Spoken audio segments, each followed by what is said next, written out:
Salve, salve, sejam bem-vindos à Semana da PAN. Eu sou Felipe Moura Brasil e apresento aqui um resumo dinâmico de tudo que foi destaque em nossa programação. A semana já começou com uma polêmica envolvendo o presidente da República e seu filho Eduardo, noticiada e comentada no Jornal da Manhã de segunda-feira. O presidente recebe críticas de apoiadores pela nomeação do filho Eduardo para embaixador nos Estados Unidos. O escritor Olavo de Carvalho disse que seria um retrocesso e a deputada estadual Janaína Pascoal de São Paulo afirmou que o deputado deve cumprir o papel para o qual foi eleito. Indicado para a Embaixada Brasileira em Washington, Eduardo Bolsonaro tem fim de semana de reuniões com o presidente. O deputado federal esteve no Palácio da Alvorada com Jair Bolsonaro no sábado e no domingo, mas saiu sem falar com a imprensa. Josias de Souza, boa semana, bom dia, Josias. Bom dia, meu caro Tiago. Olha, essa ideia de indicar o Eduardo Bolsonaro para o posto de embaixador em Washington, ela é tecnicamente frágil e politicamente insustentável, a meu ver. Em termos técnicos, a escolha de embaixadores é regida por uma lei, a Lei 11.440, que é de 2006. Ela determina que os escolhidos devem ser ministros de primeira e de segunda classe do Itamaraty, mas abre uma exceção. Admite a escolha de pessoas de fora da carreira, desde que sejam brasileiros maiores de 35 anos, com reconhecido mérito e relevantes serviços prestados ao país. Eduardo Bolsonaro acaba de fazer 35 anos e não parece preencher esses requisitos. Do ponto de vista político, é preciso responder a uma pergunta simples.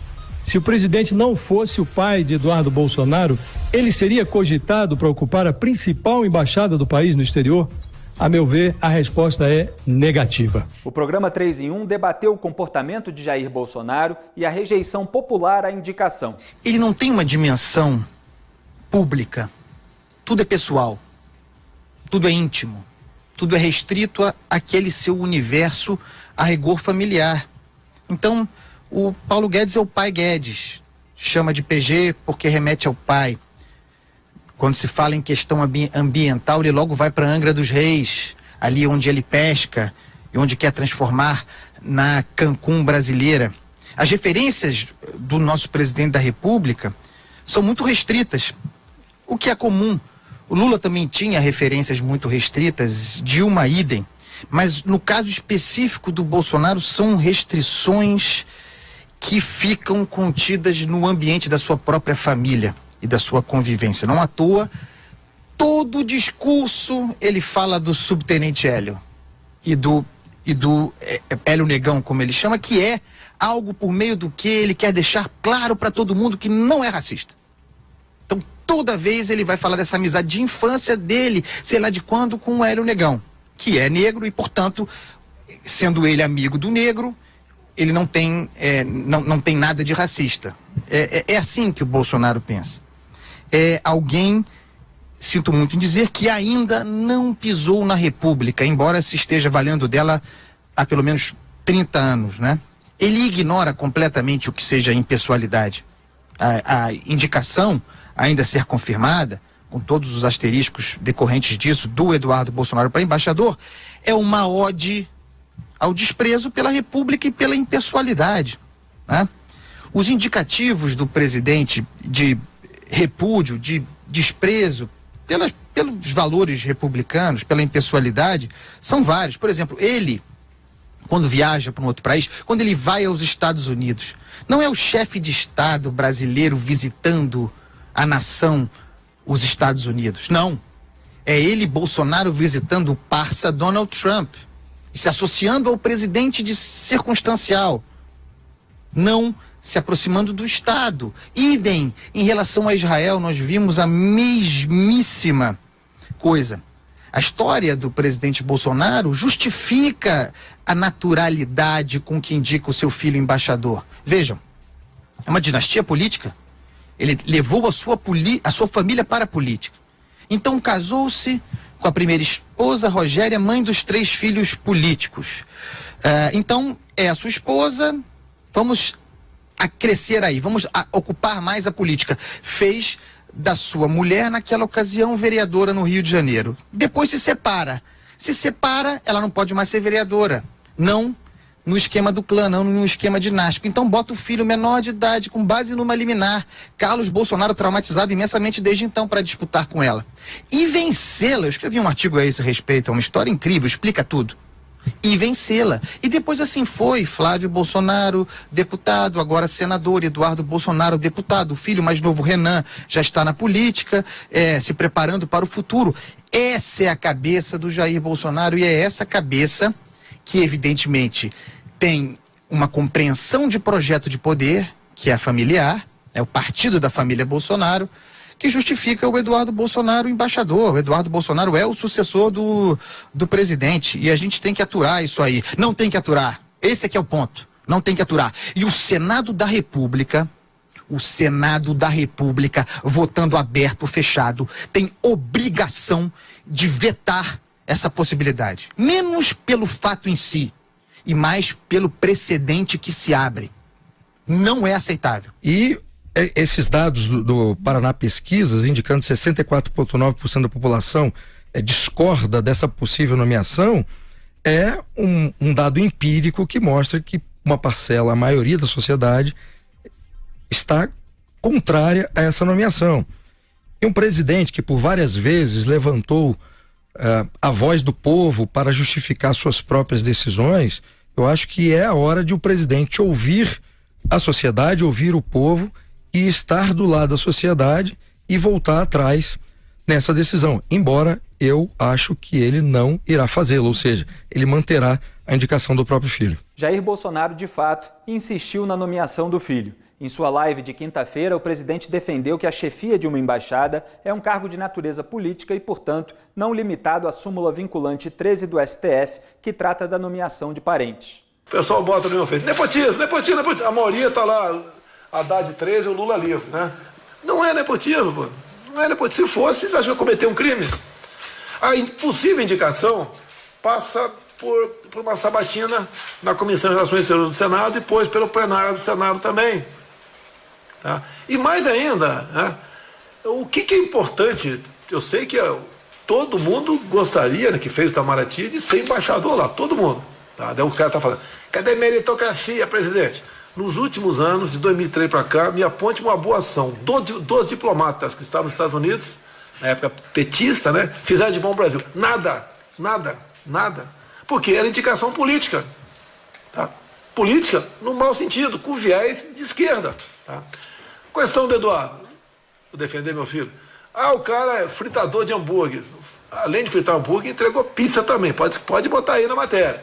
Por que ele entregou pizza e fritou hambúrguer nos Estados Unidos? Porque ele queria um tempo atrás, capita, aperfeiçoar seu inglês, tem que aperfeiçoar lá. Daí queria que eu, no primeiro momento, né, pai, o que tu acha se eu me bancar ou ficar 6 meses nos Estados Unidos? Falei, ficar fazendo o que 6 meses? Vai trabalhar, pô. E foi trabalhar. Até porque não tinha como bancá-lo 6 meses nos Estados Unidos. Então ele fez esse trabalho humilde. Quem não gosta de receber pizza em casa, né? Lá no Rio de Janeiro, por exemplo, quentinho em casa, né? Então o Eduardo fez esse trabalho lá. Agora, fala inglês, fala espanhol, integra aqui, trabalha no Grupo de Lima na questão da Venezuela, esteve várias vezes nos países que lutam aqui na América do Sul nessa questão de a gente buscar uma maneira de voltar à normalidade na Venezuela. E um dos grandes papéis do embaixador é servir de cartão de visita. É quase que o meu caso, né? Me diga uma coisa, eu entendo de infraestrutura? Não, eu não entendo. Pô, capitão não tem esse papo de querer. Se eu fosse o subtenente, como é que é o nome? O nome? Tu não é Benfica, ele podia até estar puxando meu saco, você não, pô, tá certo? Eu entendo de saúde, pode criticar à vontade, né? A Dilma entendia disso tudo, o Lula também, um está preso, o outro está pagando vexame e sacando o vento até hoje. Então, o meu papel é do embaixador, muitas vezes, né? Tem que ter algum conhecimento, pode ser apenas cartão de visita, tudo bem, é para fazer o meio de campo, né? Há interesse do americano se aprofundar as relações comerciais com o Brasil, sim. O americano está interessado na Venezuela, falei para o Trump, falei na reunião do Mercosul, todas as vezes que tive, falei no G20. A mais importante que nós ajudarmos a Venezuela a voltar à normalidade é evitar que outros países entrem na linha da Venezuela. Então, estou fazendo a defesa do meu filho, pretendo encaminhá-lo sim. Quem diz que não vai votar mais em mim, Paciência, né? Tá me elogiando, 6 meses de elogio. É igual aquele maridão, né? Malandro lá, maridão, né?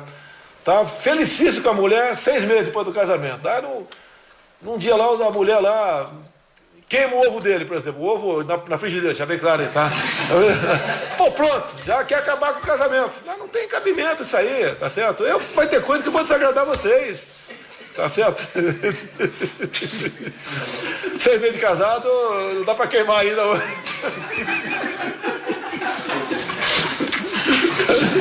O presidente da República falando isso, pega a mão, né? Pega a mão, capitão.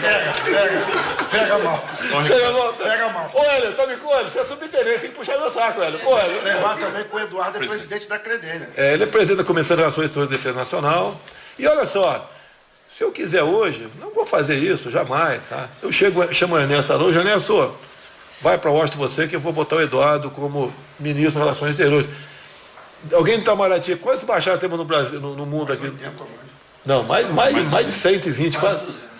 Temos, porque tem também missões. Tem mais de 200 embaixadas, e missões e representações. Ele vai comandar isso tudo. Ele não pode ser soldado, mas pode ser general. Então, não entendo por que essa crítica pela crítica. Alguns falam que ele vai se dar bem. Se você fosse uma pessoa, né, sem princípios, eu podia estar fazendo um monte de coisa errada. Qualquer ministério. Eu posso botar meu filho no ministério. Jamais farei isso aí. Não está preparado para isso. Está preparado, sim, né, para ser o nosso representante, um bom cartão de visita e fazer bons relacionamentos lá nos Estados Unidos, tá? Então, se não vai votar, lamento, me desculpa, tá certo? A minha intenção é indicá-lo, a não ser que ele não queira, a não ser que seja aprovado na comissão lá do Senado ou no plenário do Senado, aí lamentar ele volta para a Comissão de Relações Exteriores e Defesa Nacional, presidente, leva a tua vida. Alguns falam, tem um compromisso, 1.800.000 eleitores, tudo bem, pô, acontece, pode ter certeza, né? Nesse mar que está o Hélio lá, de 513 deputados, né? Um bom embaixador dos Estados Unidos é muito mais produtivo, com todo o respeito que eu tenho o Hélio que está do meu lado aqui. E não estou passando por cima do MRE. Quem era o embaixador? Embaixador não. Quem era o ministro das Relações Exteriores até o ano passado? Alguém lembra o nome dele aqui? Um tal de Aloysio Nunes Ferreira. Era formado pelo Instituto Rio Branco? Não. Vida pregressa dele, quando jovem, motorista do Marighella. Tá certo? Tem, além da curiosidade, entra no site aí, o mini manual de guerreiro do Marighella, veja o que é que esse manual aí ensinava e determinava que o pessoal fizesse. Então eu não quero polemizar esse assunto, tá certo? Lógico que é filho meu, pretendo beneficiar o filho meu, sim, pretendo, tá certo? Eu não vou. Se eu puder dar um filé mignon ao meu filho, eu dou, mas não tem nada a ver com filé mignon essa história aí, nada a ver. É realmente nós aprofundarmos um relacionamento com um país que é a maior potência econômica e militar do mundo. Eu comentei no programa Os Pingos nos Is as declarações de Jair Bolsonaro sobre o filho, logo em seguida ao pronunciamento do presidente. Aspas, não entendo a crítica pela crítica. Está preparado sim para ser o cartão de visita do Brasil. Minha intenção é indicá-lo. Pretendo beneficiar um filho meu, sim. E aqui eu fecho aspas, Augusto, porque é engraçado que o Jair Bolsonaro, quando ele compra a briga, ele vai até o fim mesmo. E muitas vezes a gente fala de políticos que são incapazes de dar uma manchete, quer dizer, de trazer uma frase forte a favor de si. E o Jair Bolsonaro, ele traz frases fortes que o desgastam. Sobra manchete para desgastar. Então tem essa aí que muita gente vai usar até depois de eu enfatizar, que é o pretendo beneficiar um filho meu, sim. Após aprovar o texto base da reforma da Previdência, a Câmara dos Deputados iniciou a contagem para a votação do segundo turno. O governo prevê que a etapa seja concluída no início de agosto. O ministro-chefe da Casa Civil, Onyx Lorenzoni, disse que a reforma da Previdência vai equilibrar as contas e atrair investimentos para o país. Lorenzoni afirmou que, com previsibilidade, o Brasil passa a ser o melhor lugar para se investir na América Latina.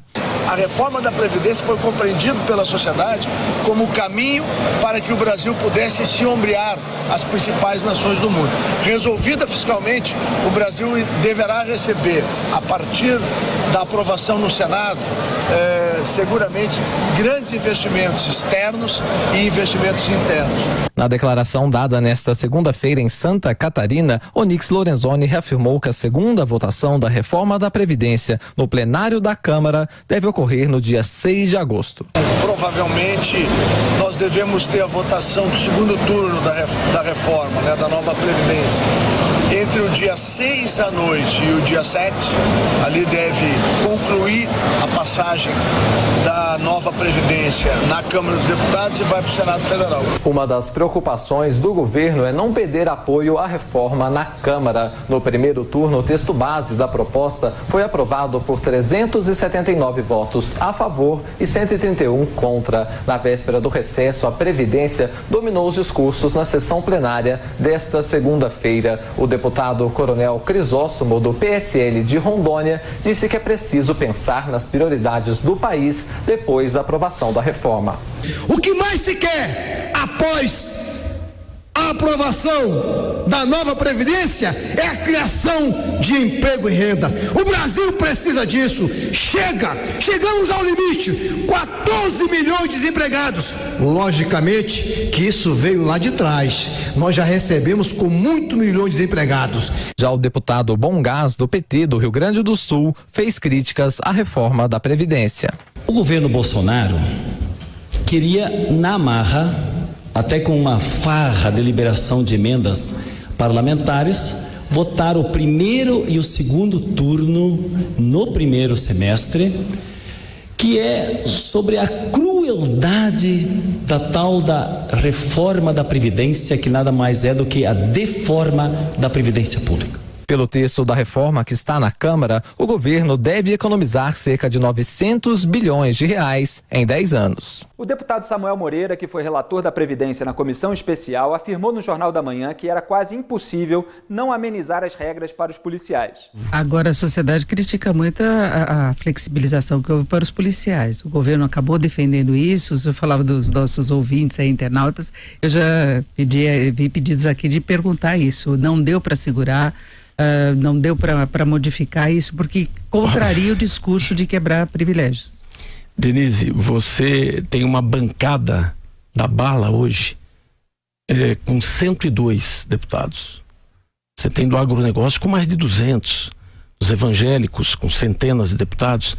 Você tem das mulheres com 70. Então você tem fortes bancadas que resistem.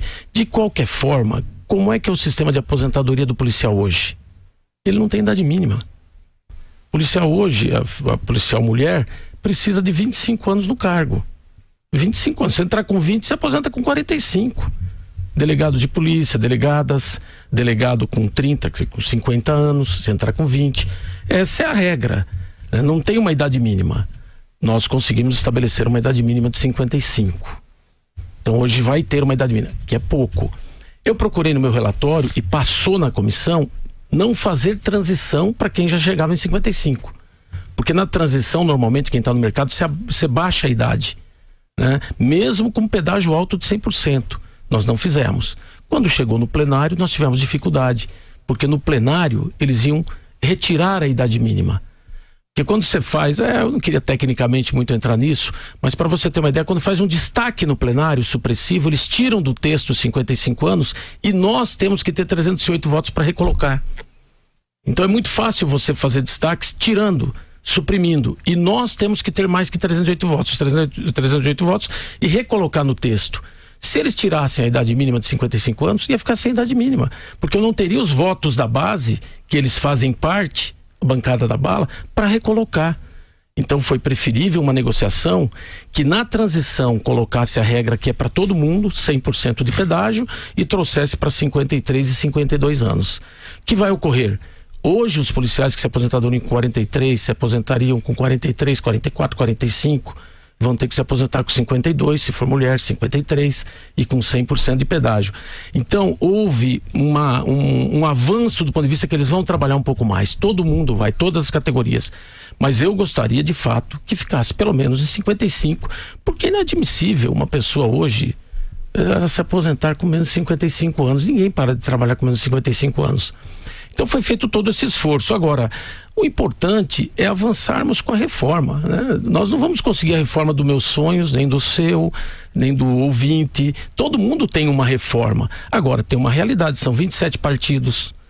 O nosso sistema eleitoral é muito injusto. Você chegar numa Câmara, ter que articular uma grande maioria de partidos não é fácil. Construir maioria de 3/5 de votos é um processo extremamente difícil. Agora, tem avanços? Tem avanços. Temos que cuidar para que não desidrate mais, para que não tenha mais privilégios. Nós temos que avançar nesse sentido, né? Na terça-feira, o presidente do Supremo Tribunal Federal, ministro Dias Toffoli, acolheu um pedido do senador Flávio Bolsonaro e suspendeu as investigações com dados do COAF, da Receita Federal e do Banco Central sem autorização judicial. Em entrevista em Os Pingos nos Is, o procurador Hélio Telho comentou a decisão de Toffoli. No caso específico, por exemplo, do Flávio Bolsonaro, a investigação começou com compartilhamento de informações do COAF, mas só depois a Justiça Fluminense, quer dizer, do Rio de Janeiro, autorizou a quebra de sigilo bancário. Então esse era justamente o meu ponto. A quebra do sigilo bancário, que muita gente já está comentando como se fosse algo que pudesse acontecer sem autorização judicial, não pode acontecer sem autorização judicial. Isso já era assim, não é isso que o senhor está dizendo? Isso já era assim, continua sendo assim, nunca mudou, inclusive porque sem que haja uma autorização judicial, o banco, ele não fornece a financeira do cidadão, ele simplesmente se recusa. Exato. Se eu pedir ao bancário do Felipe Moura Brasil que eu quero investigá-lo, o banco vai dizer assim, o senhor me apresente uma autorização judicial que eu forneço. Se não tiver autorização judicial, eu não forneço e eu não tenho acesso a isso. Então, é assim que funciona. O que a decisão do ministro Toffoli diz? Olha, o COAF não pode comunicar aquelas operações suspeitas de lavagem de dinheiro ao Ministério Público sem autorização judicial. É isso que a decisão, em síntese, está dizendo. Isso tem base legal? Faz sentido, procurador? Como? Faz sentido esse argumento do ministro Toffoli? Não faz o menor sentido, porque, primeiro, para que o Ministério Público possa pedir autorização judicial, é preciso que ele saiba que houve aquela operação suspeita. Se o COAF não pode informar o Ministério Público que existiu aquela operação suspeita, o Ministério Público não vai saber e não vai ter como pedir ao juiz uma autorização judicial. Ou seja, não vai haver investigação, não tem como haver investigação. Não tem como a gente adivinhar que alguém fez uma operação suspeita, pedir autorização judicial e ou então o juiz autorizar o COAF a comunicar. Inclusive porque o que o COAF comunica são operações individualizadas, específicas, sobre as quais pesam suspeitas ou existem indícios de serem operações de lavagem de dinheiro. Não é? Então, ele não pega a operação financeira que a pessoa fez ao longo de um ano, de 2 anos, de um mês inteiro e encaminha para o Ministério Público. Não, ele pega lá uma operação específica, um saque, um depósito, uma transferência, um provisionamento para sacar dinheiro em espécie e comunica ao Ministério Público. Agora, e se o Ministério Público precisar ter acesso à vida financeira, aí ele tem que pedir autorização judicial. Procurador, quer dizer, uma decisão dessa foi uma decisão monocrática, né? Como é que ela pode ser desfeita? Olha, ela pode ser desfeita só pelo próprio ministro, se reconsiderar essa decisão, ou pelo colegiado. Ao qual está afeto o julgamento dessa questão.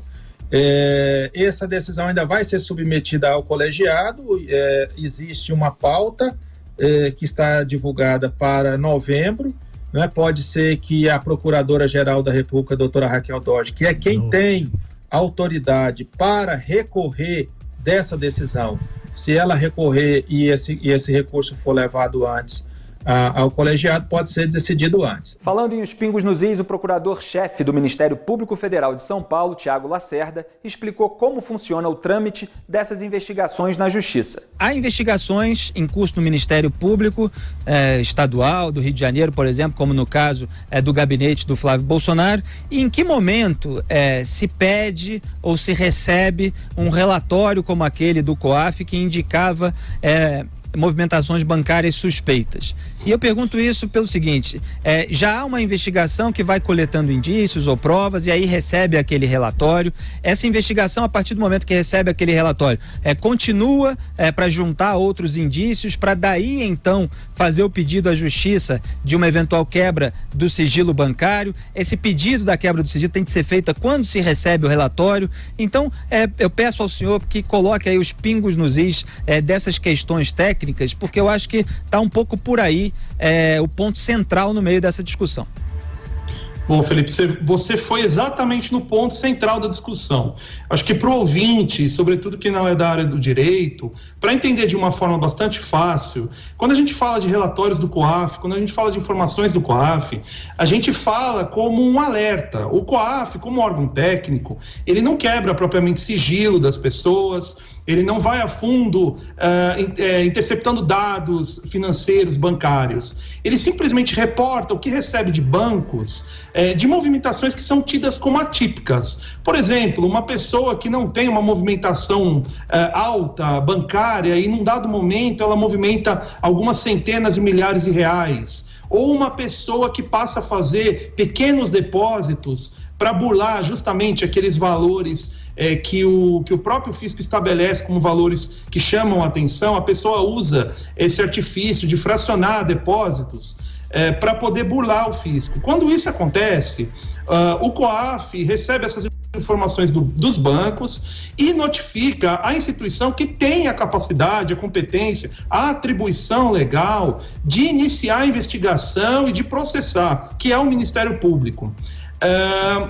Uma coisa que para o ouvinte poder entender de uma forma muito simples, se a gente falar de um relatório do COAF, é como se a gente falasse de uma conta telefônica, que tem ali simplesmente extratos de algumas ligações que podem ter sido feitas. A gente não está falando de uma interceptação telefônica que você vai entrar de cabeça nas conversas das pessoas, esmiuçando detalhes, simplesmente são indícios. Respondendo propriamente a sua pergunta, em que momento a informação do COAF vem, depende da investigação. Ela pode servir como um alerta para que a gente possa iniciar uma investigação, e aí não se fala simplesmente em quebrar sigilo, que isso efetivamente deve ser feito através do juízo, da justiça, porque se você pede a um banco para lhe mandar um dado sigiloso, ele não vai mandar, ele vai precisar que você envie a decisão judicial para que ele faça isso. Mas também pode ser que essa informação do COAF, eu dou um exemplo, ela venha num dado momento em que você já tem alguma investigação, e dou um exemplo tranquilamente, investigação sobre tráfico de drogas, investigações que muitas vezes, quando são quadrilhas e narcotraficantes, eu já tive a oportunidade de trabalhar com situações assim no Porto de Santos, num dado momento, enquanto você está investigando aquela organização criminosa, essa informação do COAF pode aportar dizendo que determinada pessoa, que por acaso você está ali investigando, né, ela fez movimentações atípicas. E aí, aquilo lá, como mero indício, ele acaba sendo mais um elemento na sua investigação. Ele não é a investigação propriamente. Ninguém vai quebrar propriamente sigilo somente com a informação do COAF. Ninguém irá pedir uma busca e apreensão, uma prisão, simplesmente com a informação do COAF. A informação do COAF é como se fosse uma luz arremessada, aqueles sinalizadores que quando a pessoa está no mar e precisa chamar a atenção, um sinalizador que indica, olha, está aqui uma irregularidade, Ministério Público, preste atenção nessa situação, vá atrás e veja, que pode ser muito bem posteriormente indicado que não há nada irregular, foi um alarme falso, né? Então é simplesmente um indicativo de que há situações irregulares que podem acontecer e não propriamente uma investigação que já foi feita. Isso é importante esclarecer. O COAF não faz propriamente uma investigação, ela faz uma mini coleta de informações e apresenta indícios ao Ministério Público, eventualmente à polícia. É assim que funciona. Na quinta-feira, Dias Toffoli justificou a decisão de suspender os inquéritos, alegando que a medida é uma defesa do cidadão. A declaração do ministro do STF foi discutida em Os Pingos nos Is. Um cidadão diz que tem 1 milhão de patrimônio e teve 100 mil de renda no ano anterior, quando faz a sua declaração. Se o COAF identifica que esta pessoa movimentou, por exemplo, 10 milhões, tendo só 1 milhão de patrimônio e 100 mil de renda, existe um desvio. Comunica ao Ministério Público, o Ministério Público pede a quebra de sigilo ao Judiciário, o Judiciário faz a quebra de sigilo. Isso tem um controle do Judiciário. Se não é feito dessa forma, se o detalhamento é feito sem a participação do Judiciário, qualquer cidadão brasileiro está sujeito a um vasculhamento na sua intimidade, e isso é uma defesa do cidadão. Então essa decisão não impede as investigações. Essa decisão, ela autoriza, como foi o julgamento do Supremo e no plenário, as investigações que tiveram origem do compartilhamento global e depois o detalhamento com autorização judicial. É uma defesa do cidadão. Olha aqui, eu falei isso no primeiro dia aqui, que estava havendo uma grande confusão no debate público sobre o fornecimento de informações de movimentações bancárias suspeitas e a distinção entre isso e a quebra de sigilo bancário. Aí vai o presidente do Supremo Tribunal Federal, que tomou essa decisão numa canetada durante o recesso do Judiciário e faz essa confusão. Quer dizer, ele dá um discurso ali como se a quebra do sigilo bancário não precisasse até hoje ser autorizada judicialmente, e ela precisa ser autorizada judicialmente. Falei aqui, vocês que estão acompanhando esse programa nos últimos dias, sabem muito bem como aconteceu lá no Rio de Janeiro. Houve pedido da quebra de sigilo bancário do atual senador, mas então deputado estadual Flávio Bolsonaro, e a Justiça Fluminense decidiu a respeito disso.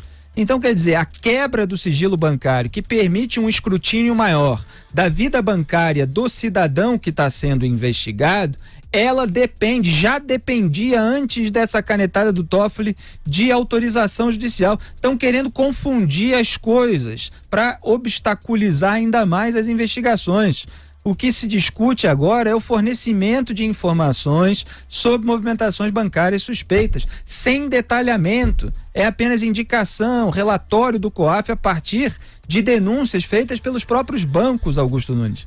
Então, quer dizer, eles fazem uma confusão tremenda para poder suspender aí milhares de investigações, e aí não querem que a gente especule sobre as intenções políticas por trás. Não dá, né? Olha, ou ele é cínico demais e sabe disso e está fingindo e, portanto, não merece ser ministro do Supremo, ou não sabe disso e não só não merece ser ministro do Supremo, como justifica a sua reprovação no exame de ingresso da magistratura. Se cai na prova essa matéria, como é que ele vai ser aprovado? Não tem chance.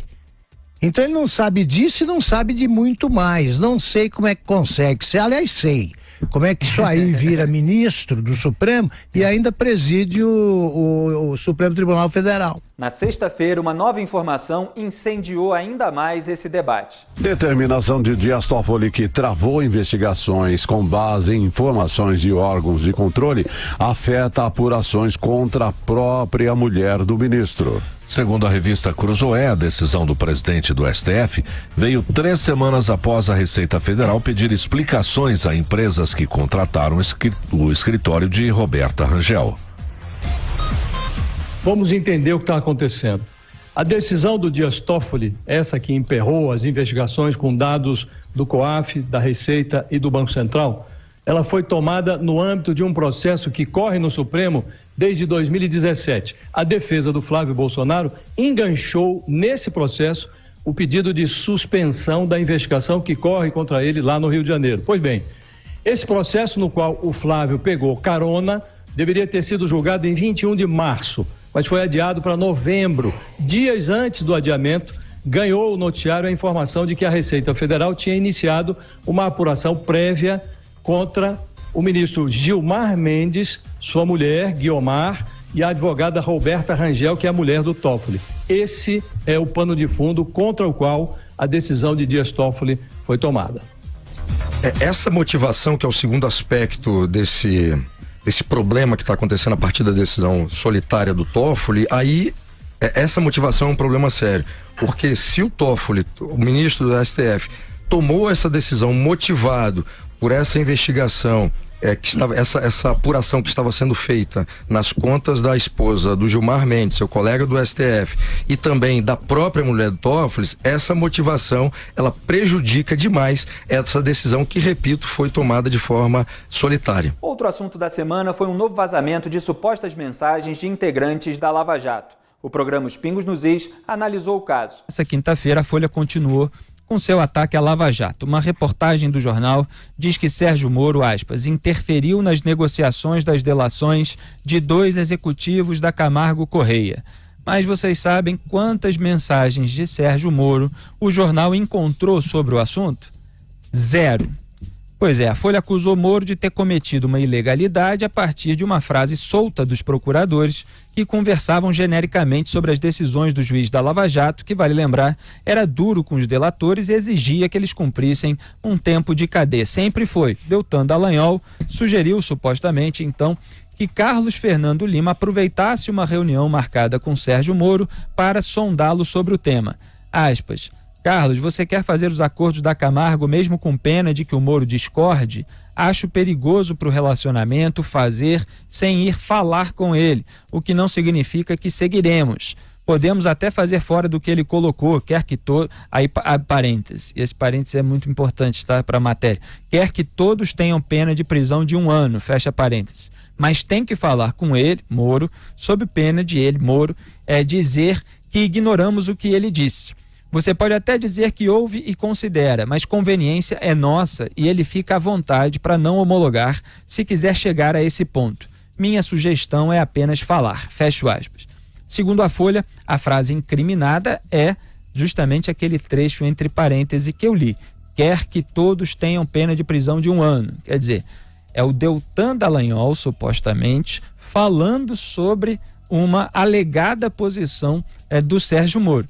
No entanto, qualquer um é capaz de entender que o Deltan pode não estar se referindo a Camargo Correia, e sim aos delatores em geral. Sérgio Moro sempre foi duro com os criminosos e exigiu que eles cumprissem pena, inclusive os delatores. O site Antagonista lembra que a conversa entre os procuradores ocorreu antes da reunião com o Moro, que é óbvio, e é claro que a frase incriminada não dizia respeito a Camargo Correia. Além disso, ninguém pode excluir, por exemplo, que tenha sido apenas uma tentativa do Deltan para convencer o Carlos Fernando a negociar o aumento da pena dos delatores para satisfazer o juiz e provavelmente a opinião pública. Tudo isso aqui, Augusto Nunes, está no terreno da especulação, porque a base para acusar o Sérgio Moro de uma interferência precoce numa negociação de acordo de colaboração premiada são supostas mensagens trocadas por terceiros e que falam de uma suposta posição do Moro sem especificar quando ele a deu, para quem deu, sobre qual caso. Então, quer dizer, são acusações que são feitas em cima de uma base muito, muito frágil. Quer dizer, eu converso com o Zé Maria, falamos sobre você e você... publicamos no jornal nossa conversa e você é chamado a se explicar sobre coisas que nós conversamos. Exatamente. O roteirista desse novelão aí, mas é de quinta categoria, né? Eu tenho advertido como jornalista que série é uma coisa perigosa. Série precisa ser muito interessante para que você, a cada capítulo, fisgue o leitor aí logo no primeiro parágrafo com uma boa revelação e no título. Pois a Folha está dando títulos que não batem com a reportagem, não se sustentam, que não se pode acusar alguém de qualquer responsabilidade pelo que outros supostamente disseram, e tudo somado, é evidente que desse capítulo o Moro sai com a imagem de juiz duro fortalecida. Eles podem, no máximo, ter feito o quê? Olha, chegar à seguinte conclusão: o Moro, ele está aí, em toda delação, ele homologa, mas ele exige que não se faça uma delação como a que seria feita depois em Brasília com o Joesley, né? Ele não queria meia delação premiada, isso é coisa séria. Delação, ele está sendo acusado de ser sério, né, rigoroso, duro. Ele só ganha a cada capítulo. E esse aqui é um nada. Zé Maria Trindade. É interessante que existem duas visões, né, de alguns setores de que isso está prejudicando, e a minha visão aqui é totalmente diferente. Estas reportagens e esta série é uma estratégia, né, desgasta, porque todo dia sai alguma coisa, acaba desgastando, sim, mas é que está surtindo um efeito contrário do que querem, porque Sérgio Moro, depois desses vazamentos, sai como candidato fortíssimo. Não é o Supremo, não, é a presidência da República. Ele está muito bem. O que o povo tem entendido? Que ele era um juiz muito bom, não era omisso, né? E que tinha rigores, né? Em nenhum momento apareceu, nós vamos comprar um sítio para ele, comprar um apartamento triplex na praia. Em nenhum momento se falou nada desse nível, e sairia porque se trata de uma comunicação privada. Se fosse um vazamento de um grupo de WhatsApp ali de deputados e tal, seria, cadê o meu? E o meu? Quanto que eu vou ganhar aí? Não tem nada disso nessas conversas, né? E mostra um juiz interessado em cumprir a lei e fazer uma ação que nunca antes havia feita no Brasil. Veja bem, os adversários, que eram as pessoas investigadas, eram poderosos. Eu gosto de lembrar que o PT estava no poder. O presidente Lula era o presidente da República, em seguida foi a Dilma, mas no início era o presidente Lula, e era esse que estava sendo investigado, e todo o grupo. Ali estavam líderes de partidos políticos, presidentes da Câmara e do Senado, pessoas poderosas. Então havia sim a necessidade de um entendimento, havia necessidade de união, havia sim a necessidade de conversas. É assim que se faz as coisas, dentro da lei e unindo os grupos. É como fala sempre aqui o Augusto, existem dois lados, né, Augusto? Claro. Agora veja só, Zé, a manchete da Folha de hoje, tudo isso que nós estamos dizendo, prova que o Moro, ele não aparece na história, ele está ausente desse capítulo. Título da Folha: Moro interferiu, é uma afirmação, em acordo com delatores da Lava Jato. Quer dizer, é má fé, não é erro, não é um título que sai equivocado porque o número de toques, o número de letras é maior que o espaço e o redator é muito incompetente. Não, é deliberado mesmo, tá bonitinho aqui. Moro interferiu em acordo. Não interferiu, segundo o próprio texto publicado pelo jornal. Exato, às vezes eles botam mensagens, apontam, mensagens mostram, mas é a mesma coisa se você diz que elas mostram, só que não é isso que elas estão mostrando, são mensagens de terceiros que estão assim, descontextualizadas. Quem faz a chamada não é o mesmo que faz a matéria. Pois é, não tem uma especificidade, quer dizer, quando ele diz assim, Moro quer como? Às vezes você está falando privadamente, você fala que a pessoa quer, não significa que a pessoa falou, muito menos significa que a pessoa falou fora dos autos, como é o caso, não significa que ela falou precocemente, fora do caso, não significa que ela falou sobre o caso específico com o qual você está lidando agora. Quer dizer, então assim, tem muitas possibilidades dentro de uma conversa truncada dessa, suposta conversa, para a partir daí você fazer uma conclusão tão peremptória, tão categórica, e é isso que a gente critica aqui, né? E é um negócio muito doido, porque olha aqui, eu participei na minha carreira, da elaboração de mais de 10 mil primeiras páginas de jornal, eu via antes de sair. Eu jamais permitiria que um negócio desse saísse, porque não tem base nenhuma. E também porque eu sei, como sabe qualquer jornalista principiante, que para cada 10 leitores que leem uma manchete, 6 leem o texto. O que fica é a manchete, e esta manchete especificamente é mentirosa. Vamos em frente, então. O Sérgio Moro, por meio de nota, respondeu ao novo vazamento. Aspas, o ministro da Justiça afirmou que não participou das negociações de nenhum acordo de colaboração premiada na época em que foi o juiz responsável pelos processos da Operação Lava Jato no Paraná de 2014 a 2018.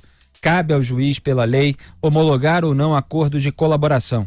Pela lei, o juiz pode recusar homologação a acordos que não se justifiquem, sendo possível considerar a desproporcionalidade entre colaboração e benefícios.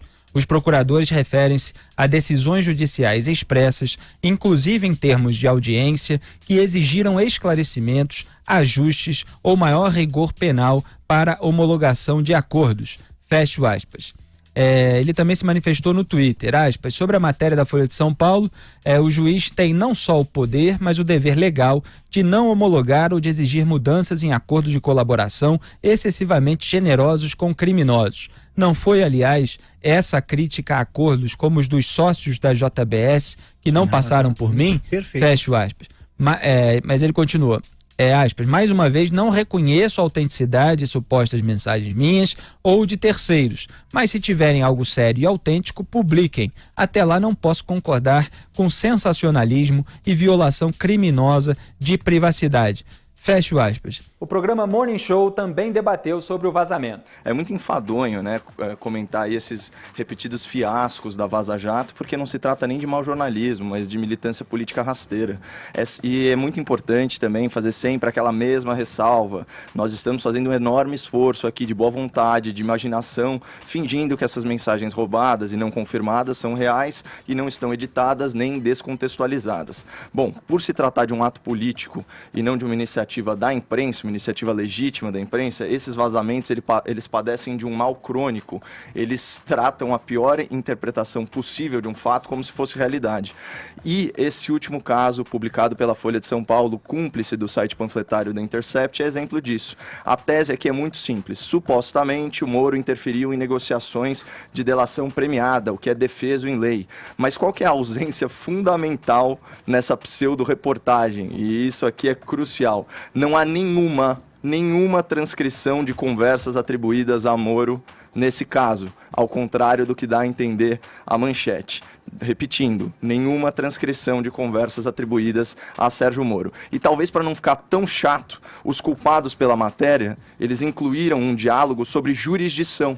Né, que é um tema não relacionado diretamente aí à questão da negociação das delações premiadas. Mas assim, o que a matéria apresenta são conversas entre procuradores da Força Tarefa se referindo ao Moro, né? Moro é ótimo. Essas conversas, elas permitem a seguinte interpretação. O juiz Sérgio Moro, em algum momento, teria se manifestado sobre benefícios concedidos a réus por delação premiada. E ele teria indicado que, no seu entendimento, réus beneficiados por fazerem delação premiada deveriam passar ao menos 1 ano em regime fechado, mesmo tendo colaborado com a justiça e ajudado no processo de outros criminosos. Então, o que eu extraio disso? Em primeiro lugar, um juízo ético e consciente, que não abre mão de punir quem transgrediu a lei em nome de ir atrás de criminosos mais vultosos, vamos dizer assim. Segundo, que por não haver falas do Moro, como a gente já colocou aqui, a gente não pode categorizar isso como interferência do juiz, muito menos negociação. É uma forçação de barra tremenda. E terceiro lugar, que a Folha de São Paulo sequer entende o conceito e o significado de negociação, muito menos como isso se opera na realidade da delação premiada. Negociar envolve transacionar, fazer concessões mútuas, isso em troca daquilo. Então, na ação penal, você dá informações sobre a organização criminosa em troca do abrandamento da sua pena, né? Você é réu confesso delator. O Moro, supostamente, talvez até em caráter de consulta informal, papo de gabinete, papo de corredor, ele sinaliza um critério objetivo que vai balizar o seu juízo sobre o mecanismo da delação premiada. Ou seja, penas que não contemplem pelo menos 1 ano de reclusão em regime fechado não são justas, né? E pelas mensagens, a gente não pode nem afirmar que o pedido de homologação seria indeferido se os procuradores não seguissem esse critério. É uma mistura de boato com ilação, né? Agora, a questão de você considerar, tanto os procuradores quanto advogados, de já considerarem qual vai ser o juízo do magistrado, isso é muito comum na vida forense. Você tem advogados e promotores que já sabem de cor e salteado, seja por jurisprudência ou mesmo pelo contato com o juiz, qual a tendência, por exemplo, em relação à dosimetria da pena. Você tem advogados que falam, putz, o meu processo caiu na Câmara tal, ele meio que já sabe qual vai ser o resultado, porque existe aí divergência, principalmente principalmente em atribuição de pena, em alguns critérios, principalmente quando a doutrina não é pacífica.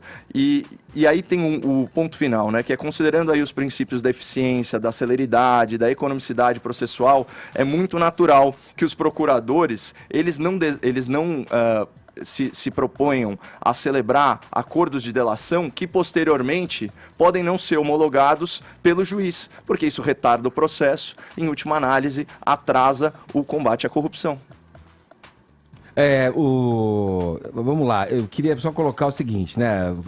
Eu vejo assim, o país está tão polarizado, né? Está tão dividido, está tão radicalizado, extremado em termos de opiniões, em aceitação de contraditórios. A gente vai no exercício aqui. Com base no teu posicionamento, cara, assim, eu acho que essa situação que a gente vive hoje chegou a um ponto em que a própria imprensa se ataca, né? Você começa o teu comentário tecendo críticas a um dos jornais mais importantes do país, né? Com uma história, com jornalistas renomados, premiados, enfim, um jornal que sempre se pautou pelo seu editorial bem definido, mas que está aí, e que se junta a outros veículos, né? Que estão esmiuçando, debruçados sobre esse material do Intercept também. Aí eu coloco a revista, o Semanário Veja, o próprio Correio Brasiliense, outras mídias também de rádio, propaganda e debruçada sobre essas questões.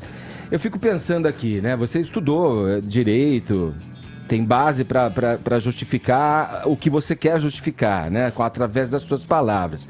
Mas você fala uma coisa que pode ser usada, e eu vejo comentários que dizem o seguinte com relação à conduta, que dizem o contrário em relação à conduta do juiz Sérgio Moro e define claramente onde que ele extrapolou, aonde que ele exacerbou as suas ações, tomando aí muitas vezes a posição do chefe na prática dessa operação, que é o seguinte, você falou, o juiz sinaliza o que vai balizar depois o seu entendimento e a sua definição enquanto juiz. Quer dizer, aí, para mim, que acompanho, procuro ler diferentes comentários a respeito, diferentes pontos de vista, de tudo isso que a gente está vendo revelado, concluo que isso por si só já é uma prova, dentro da tua própria fala, que o juiz incorreu em uma irregularidade na condução dos negócios. Veja, se ele sinaliza uma coisa para um integrante da força-tarefa que vai balizar a sua decisão lá na frente,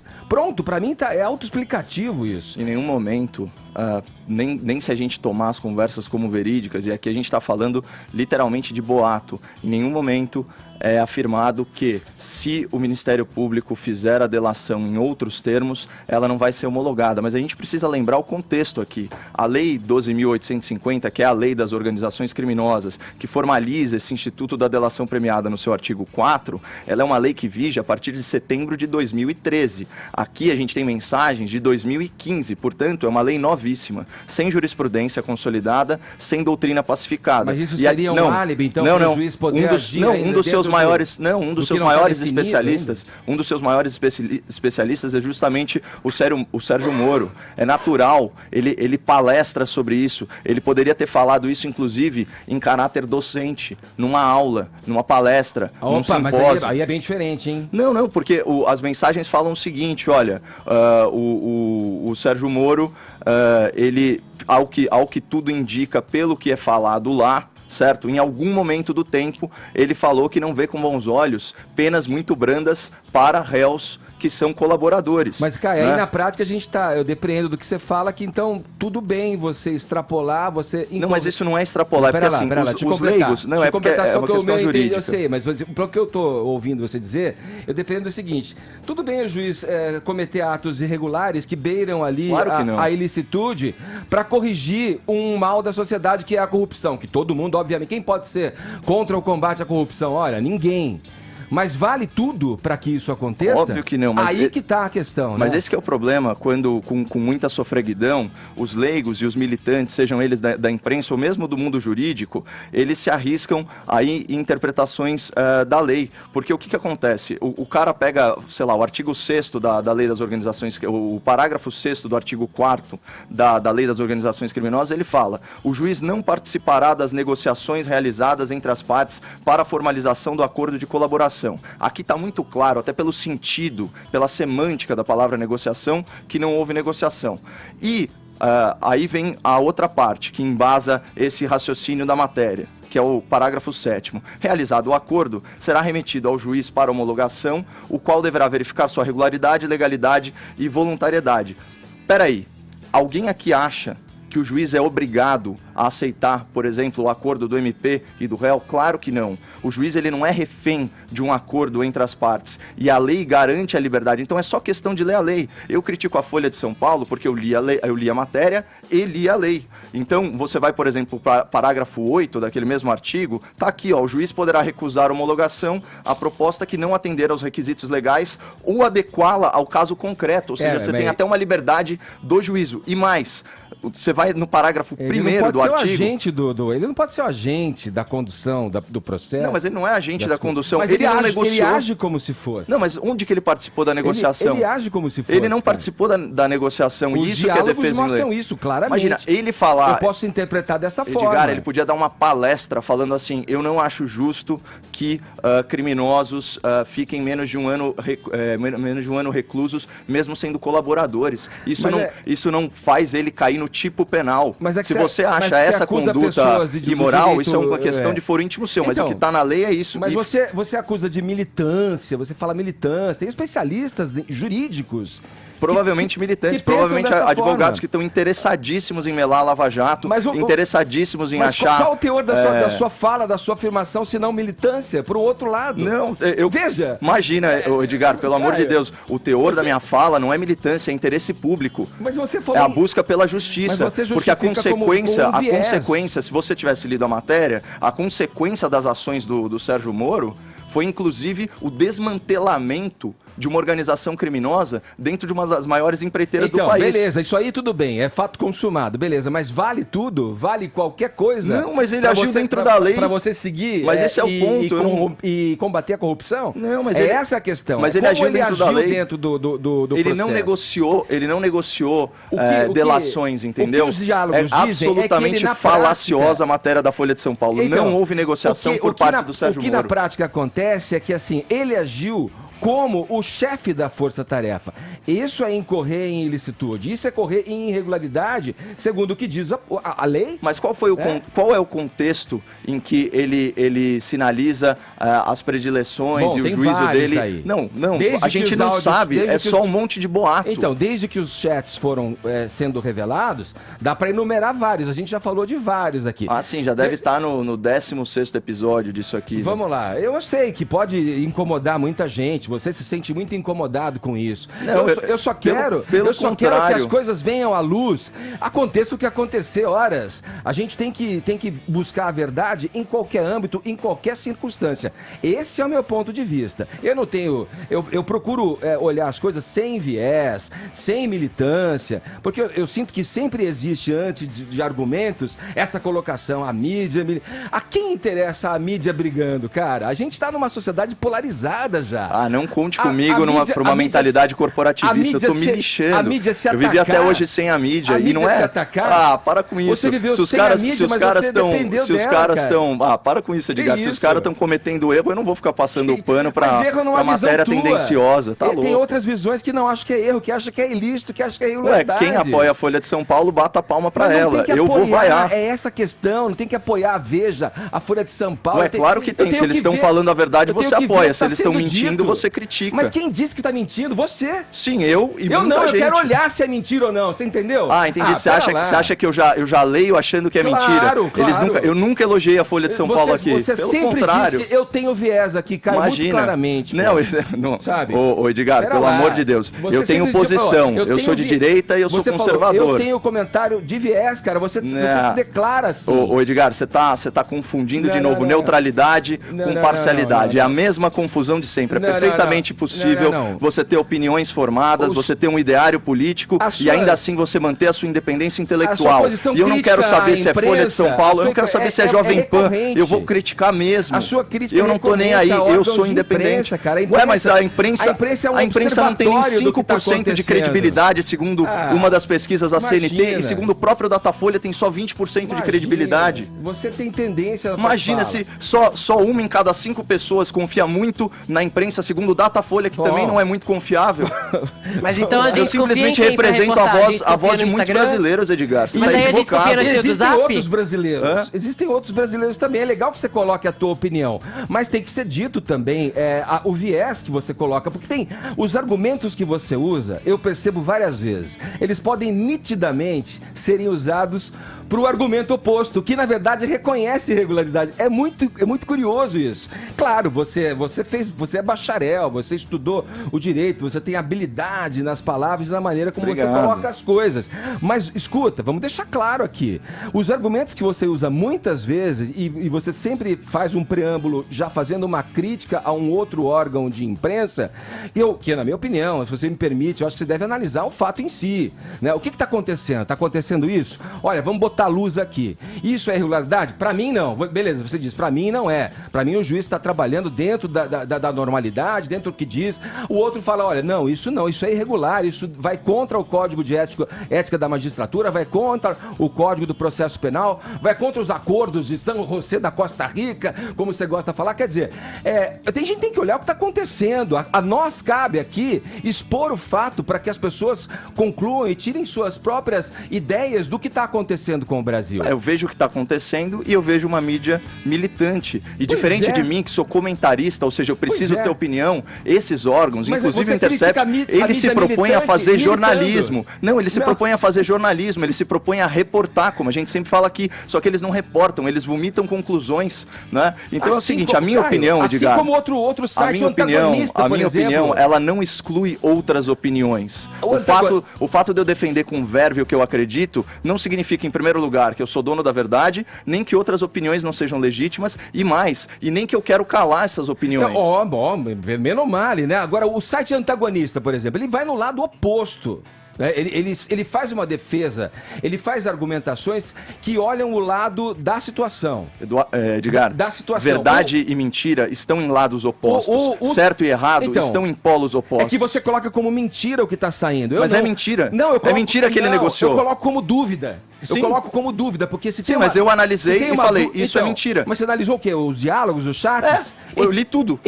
Li a lei e falei, o que essa matéria tá falando é uma mentira deslavada. Tudo que saiu no site Intercept, você acha que tá tudo certo. Tá tudo bem a conduta. Se aquilo lá é realmente o que aconteceu, tá tudo certo, não tem problema nenhum. Eu tô argumentando nesse sentido há muito tempo. Então, beleza, tá muito claro. Você acompanhou aqui a Semana da PAN, com um resumo de tudo que foi destaque em nossa programação. Para mais informações, acesse jp.com.br. Um grande abraço e até semana que vem.